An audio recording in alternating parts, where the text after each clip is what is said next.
Putang ina. Hi. So yan, kung napapansin nyo, bakit ganito tayo mag-setup ng camera ngayon is dahil sa nag-upload na tayo ng video sa TikTok and Facebook. So yun, sa mga gusto sa mga gusto manood sa Facebook o TikTok, follow nyo na lang ako doon. So ito nga pala si Pongkan. At kung bakit Pongkan ang pangalan niya, kasi kulay orange. So yan, ang pangalan natin sa Facebook ay Pongkan Tots. And bakit Pongkan Tots? Kasi your daily thoughts. Ba't sila mga nagdodiretsuhan? Diretso na rin tayo, masyado tayo nakaharang. Sorry. So yan, kaya Pongkan Tots yung pangalan natin is kulay ni Pongkan sa pangalan niyang Pongkan. And your daily thoughts. Kaya Pongkan and Tots. So yan, punta lang tayo ng DRT ngayon at sunduin natin yung kasama nating si Rebson sa bahay nila. At doon rin naman tayo dadaan sa bypass. Ay, nandito na tayo sa Malubak. Pura lubak dito eh, kaya ingat tayo, baka mabasagan tayo ng mogis. Konti na lang, malapit na tayo sa bahay nila Rebson. Ito ang masarap sa motor na to na nimble. Para ka lang naka Sniper 150, 155, parang ganun lang. O Raider, napakagaan niya. Kaya pag piniga mo, humihila talaga siya.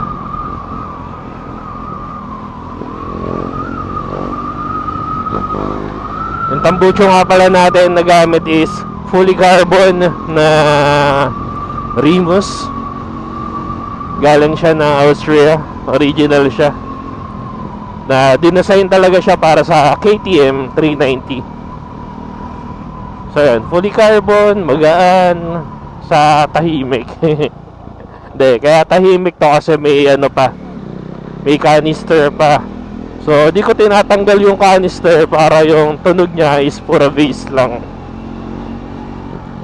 Once kasi na nag-cut delete ako, magagaya to kay Dominar na sobrang ingay. Uy, Enlex Rebson, mag-big bike ka na uli para Enlex tayo dumadaan.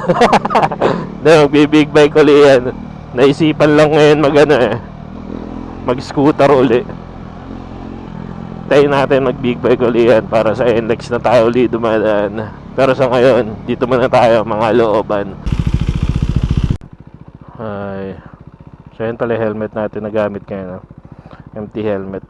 Naka-riding jacket din tayo na Tai Chi. At isa lang naman ang ating riding jacket.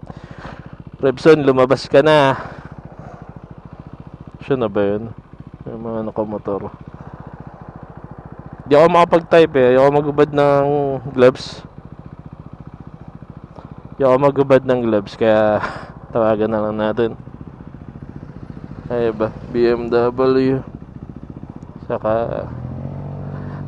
Saka T-Max, ganda. Naka BM sa T-Max. Rebson, lumabas ka na ng bahay nyo at di ako papapasokin dyan sa loob.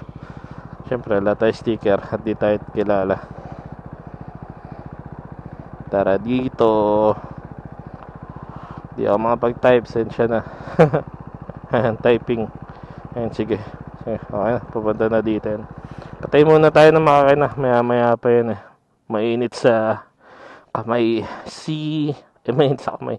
Mainit sa hita si Duke 390. Pakita ko lang sa inyo kung ano itsura ng Duke 390. So ayan. Ito nga pala si Pongkan. Kaya Pongkan ang pinangalan natin sa kanya dahil sa Pongkan. Orange siya, kulay orange, kaya Pongkan. And bakit pangalan natin sa Facebook and TikTok ay Pongkan Tots? It's because your daily thoughts in life. Yan, daily thoughts, daily ride, your thoughts. Ayun na pala si Repson eh. So, yun. Pangalan natin ay Pangkantats. Ganda no, naka-BMW kanina sa T-Max. Galing dyan. Saan tayo? Kahit saan.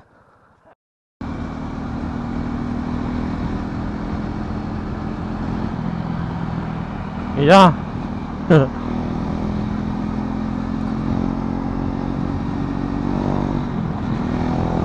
Para farming tayo dito.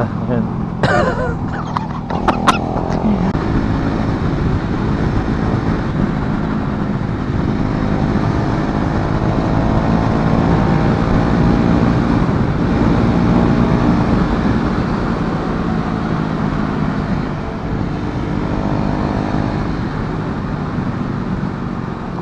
At eto na yung dulo ng bypass.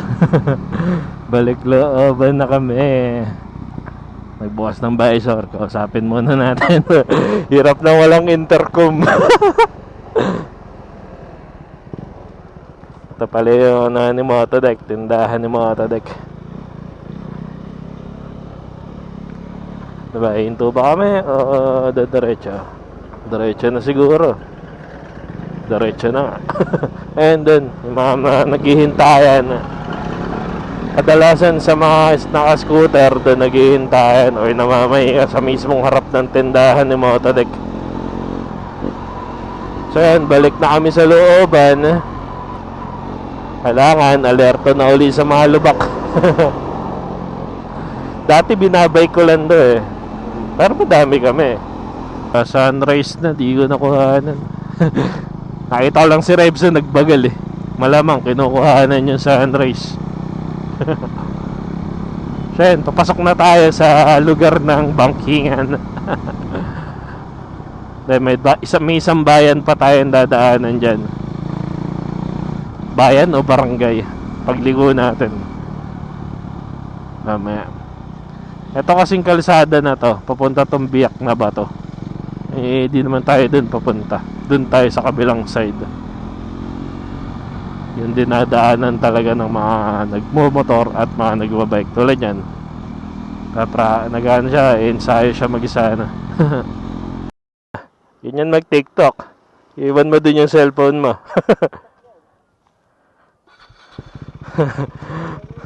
Paglingon mo, wala ka ng cellphone. Goodbye iPhone.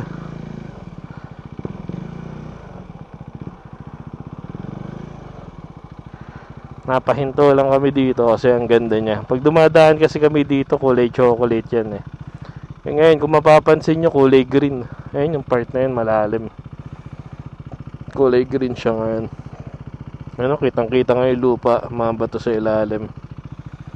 So yun, tuloy na kami ngayon sa dun, sa taas na yan.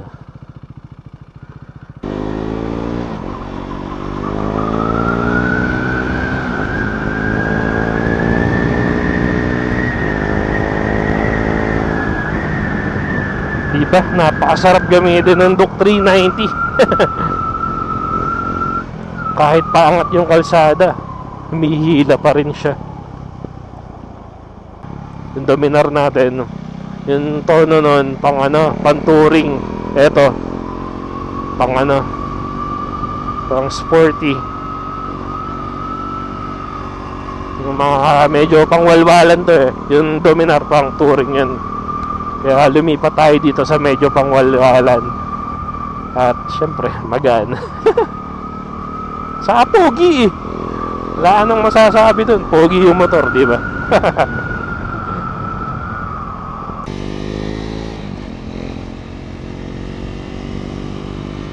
Banking.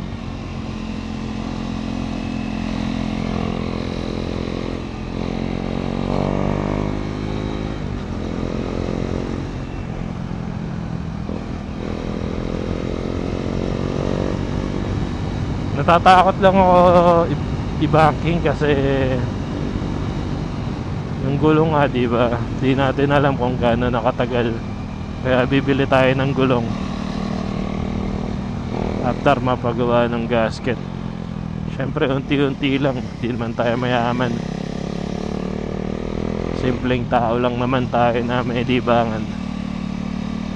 Ang asfalto talaga ngayon, kaya ang ganda. Ayun bundok, oh.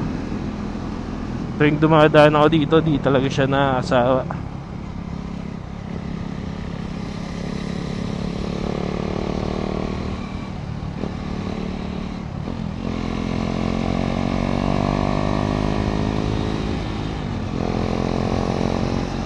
Ayan, mas malapitan. Ang ganda.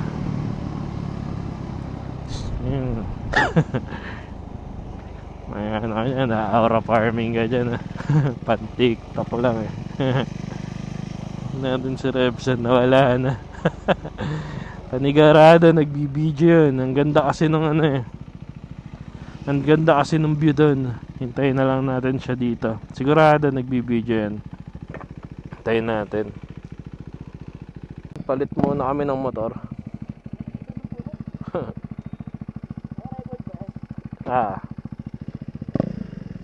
Yan. Palit muna kami ng motor para makita ko kung ano yung itsura ko pag nagmo-motor ako doon. Ano, okay naman pala yung itsura ni Pongka na.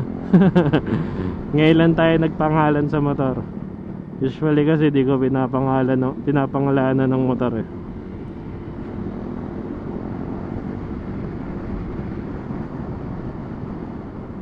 Mahina yung preno nito sa harap. Kulang lang siguro sa pagkaka-bleed. Masyadong malalim eh.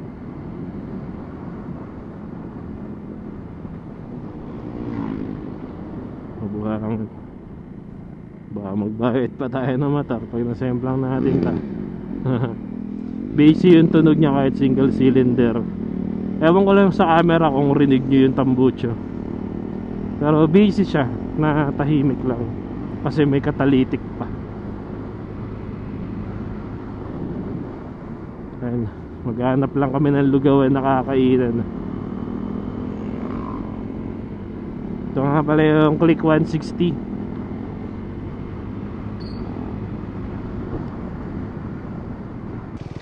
So yun, wala pang photographer. Mamaya na lang.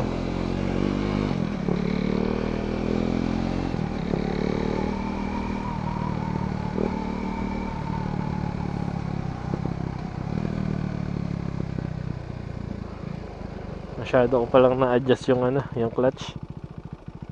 Babaan natin ulit. Sobra kasing baba eh. Papapalit ako na rin yung clutch cable nito.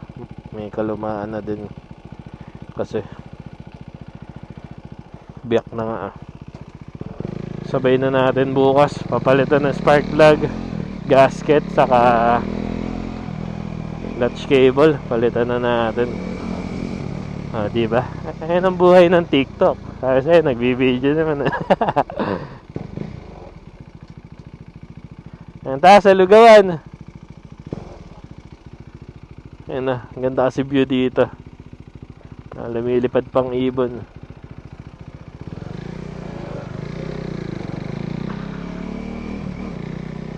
Gusto nyo pala sumama sa amin sa ride, open lang kami. Dalawa lang naman kami lagi eh. Ako kahit kanino ako sumasama eh. Batang ligaw lang ako. Pero madalas kami ni Rebson lang magkasama. O kaya girlfriend ko. Kaming dalawa lang nagra-ride lagi.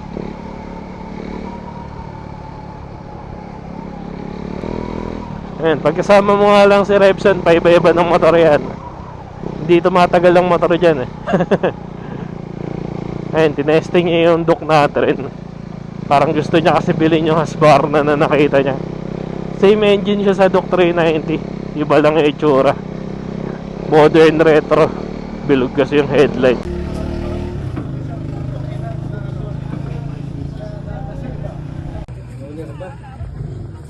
May tumumbang big bike.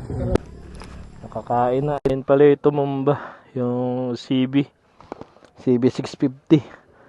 Mag-asawa. CB pala yung tumumba kanina. CBR pala. Sayang ang CB. Kanina pa-island kasi yan. Ayan gas.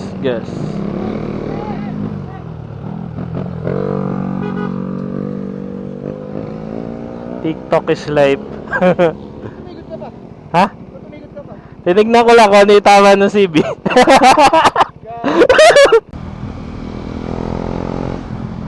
Ito yung mga nagdo-dirt bike sa MTB.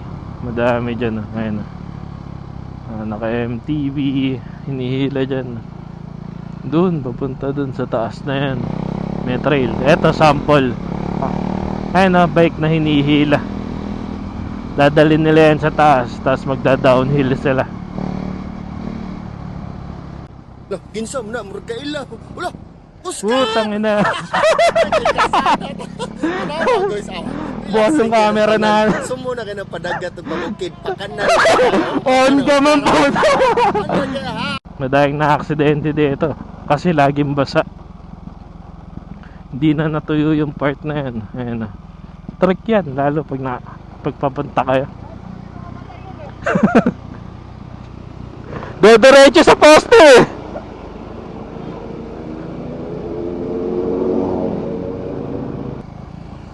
Ito na yung arko ng DRT. Baliktad kasi kami mag-ride eh. Nagsisimula kami sa likod. Ayan, dito yung madaya nagpipicture. Ayan, I love DRT. Hindi. Dami na ang picture dyan eh.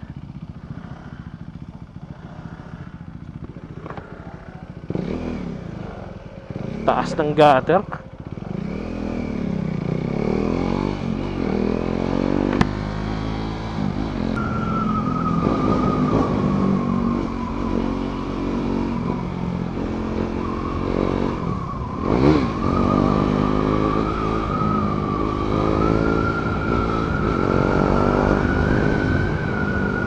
So yun, hanggang dito na lang. At maghanap na namin ng 7-Eleven at kukompare niya sa akin yung mga video ni Rebson. Nakawala si Rebson. Saan pumunta yan? Naipit siguro sa traffic. Yan, hanggang dito na lang. Abangan na lang natin yung picture natin sa DRT. Tapos bukas ano tayo, Dumoretso. Ayun, Alphamart eh. Doon na siguro. Abangan na lang natin yung picture natin sa DRT mamaya kung i-upload agad ni Kuya or sa mga susunod na araw. So yan, follow nyo na lang yung ano ko, yung page ko sa Facebook, YouTube, and TikTok. Sa TikTok, Pongkan, sa Tots. Ganon din sa Facebook. Sa YouTube, Ian Enriquez pa rin. Hindi ko naman binago. So yun lang. Hanggang dito na lang. Bukas ulit, ride tayo papuntang Paranaque.